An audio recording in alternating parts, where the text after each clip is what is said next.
Hi there, welcome to the channel or welcome back. My name is Angela. I'm a home gardener growing here in my southwestern Ohio garden, Zone 6B in the US. If you're new to the channel, thank you so much for stopping by. If you've been hanging out with me for a little while, especially this past year, thanks so much for hanging in there with me. 2025 was kind of a different year for me here in the garden, and I am going to kind of get into the story of how that all unfolded and what my really two biggest takeaways from the garden this year were. If that sounds interesting, let's jump in. So I knew pretty much from the beginning of the year that I was going to do things a little bit differently here in my garden this past year. The biggest thing that I would change up would be to scale back the veggie garden. That's where my efforts have been focused on heavily for these past 10 years, for almost as long as I've been here at this property. And I wanted to scale that back for a couple of different reasons. One, I really needed to focus on rebuilding the infrastructure, the soil, redoing the layout a little bit just to maximize the sun exposure. And two, I really wanted to focus heavily on landscaping efforts, primarily using native plants. And I was able to do pretty much follow that plan pretty much all throughout the year, which you may have seen if you saw some of my videos this past year. And because it was such a different kind of gardening year for me, I learned a few things, and there were some takeaways for me. Not that every year will be like this past year was, but it was very interesting. And looking back, I think there were two things that really kind of stood out to me.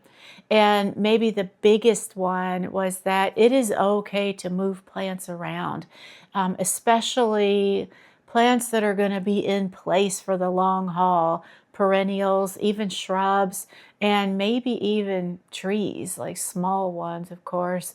But if they're not flourishing where they are, maybe they didn't end up in quite the right spot for them, or maybe they are fine in the spot, but you are not fine with them being there.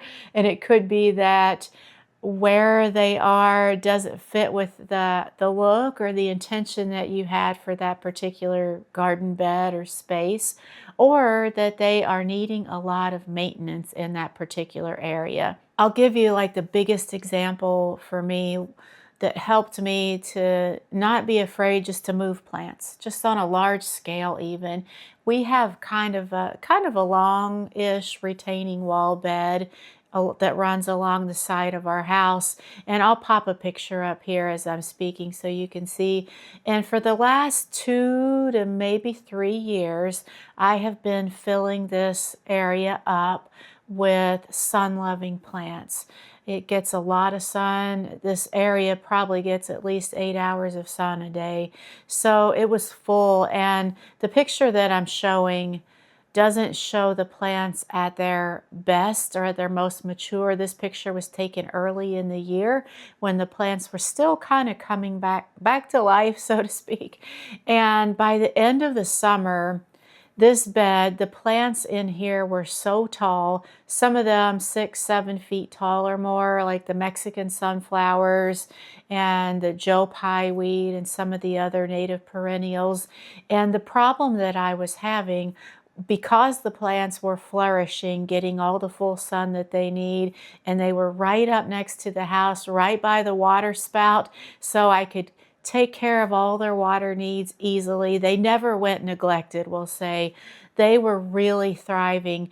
And because of that, and because some of them were so tall, they were just really flopping over, and the whole bed just became an unruly mess. And because this is primarily the space that you see when you first drive up to the house, it really didn't make a very nice appearance, even though the plants were flourishing. So I was thinking, how could I do this better? How could I just redo this whole bed? Even though I had placed so much effort for the past couple of years on planting just the right plants for this space so that they would all look nice together. They would all get the sun that they needed, and they were all mostly all native plants, so the pollinators would love them. It was basically like a little pollinator garden.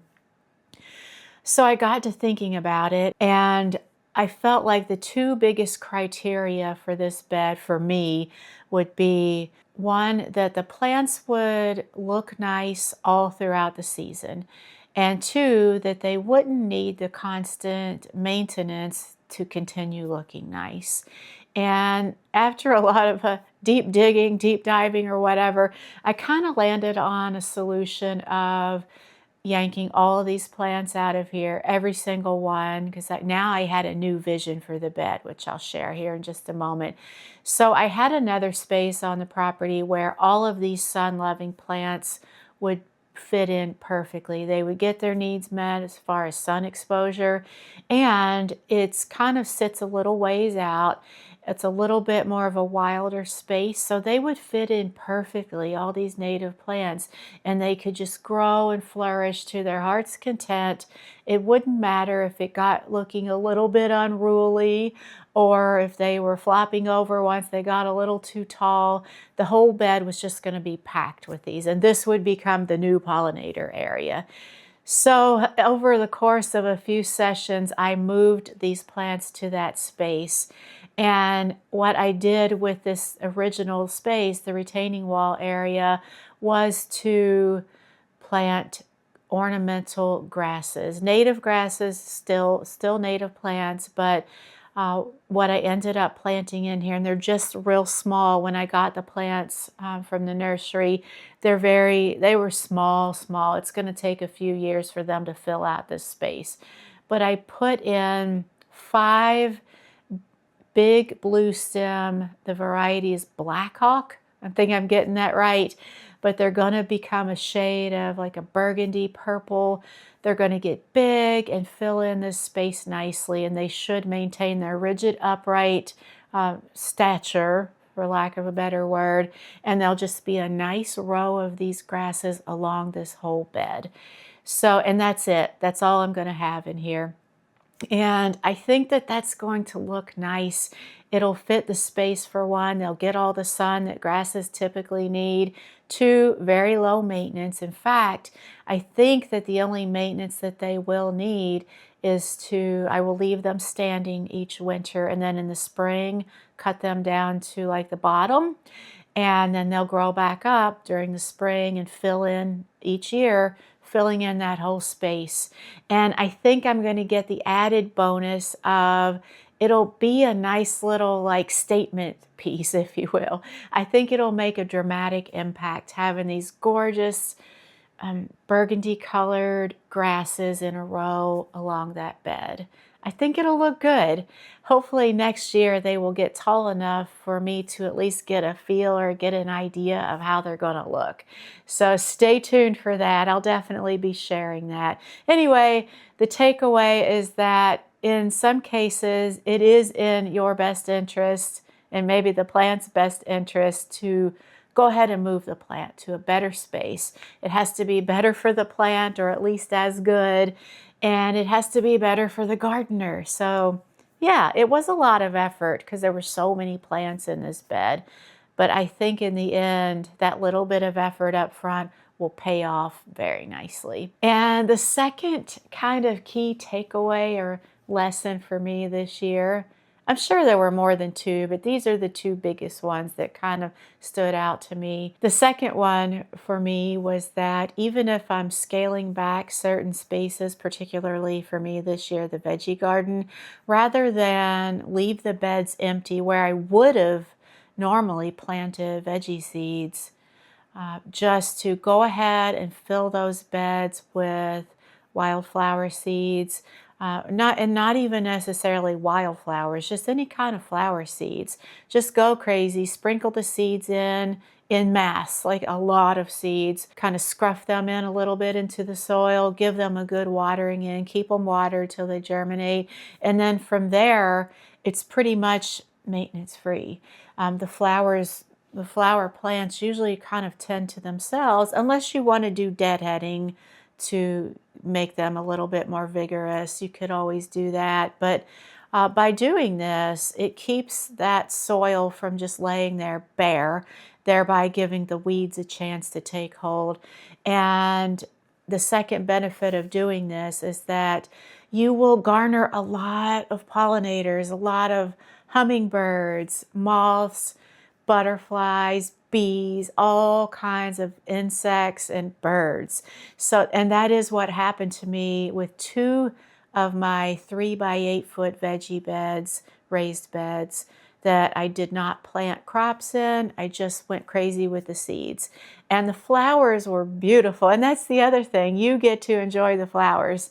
And it definitely was the right call rather than just leaving those beds empty. I saw more hummingbirds in my garden than I recall ever seeing here. And of course, the bees, the buzzing insects, and the butterflies too. And I got to enjoy those beautiful flowers all summer. So there you have it. Those are my two big things that I learned that my garden taught me this year. I hope that you enjoyed the video. Thanks for hanging out with me today. Seed starting is soon upon us. For me here in my Zone 6B garden, I start sowing seeds in late February. Well, even early February for the onions and leeks, but late February come the peppers. Early March, we're getting into the tomato seeds. So suffice it to say, seed starting is coming. There's a lot that goes on with that as far as cleaning out the containers, sorting through the seeds, deciding what I'm going to plant. I'm going to share that whole process with you all as the days go on, as the weeks go on. In the meantime, if you're interested in knowing what some of my very favorite seeds are and where I purchase my seeds, I have a video for that. I will link that right over there. So I hope you'll check that out. And while you're at it, I would love to know what seeds you're going to be starting this year. Let me know in the comments. I love the two-way communication that we can have in the comments. I love chatting with you all. And if you found this video helpful or maybe a little bit encouraging, please do give it a like. And if you haven't yet subscribed, please consider subscribing. That way you won't miss my whole seed starting process, which is coming soon. And until then, just keep planting. And I almost forgot. Happy New Year!